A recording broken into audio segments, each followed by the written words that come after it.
Ushbu ikki mahsulot orasidagi rang va ta'm farqlarini qanday tushuntirasiz? Rang va ta'm o'rtasidagi bog'liqlik ko'p hollarda psixologik va fiziologik omillar bilan bog'lanadi.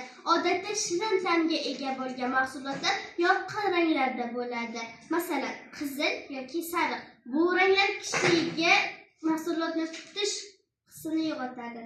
Yashil rang esa ko'pincha nordon yoki achchiq ta'mni eslatadi. Chunki bu ranglar o'simliklarning yangi mahsulotlariga, masalan, meva yoki sabzavotlarga xosdir. Rang va ta'mning bir-biriga bog'liqligi ayniqsa mahsulotning sifatini tushunishda muhimdir. Quyidagi oziq-ovqat mahsulotlarining ranglari va ta'mlarini baholab bering. Pomidorning qizil rangi va uning nordon ta'mi ko'p hollarda limon yoki boshqa nordon meva qo'shilganini anglatishi mumkin. Yashil rangli mahsulotlar esa ko'proq salat yoki sabzavotlar bilan bog'liq bo'ladi va ularda ta'mning achchiqligi mavjud bo'lishi mumkin.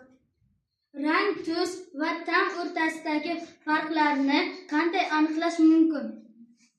Masalan, qizil rangdagi mevalar odatda shirin bo'ladi, ammo sariq yoki yashil rangdagi mevalar ko'proq nordon bo'ladi.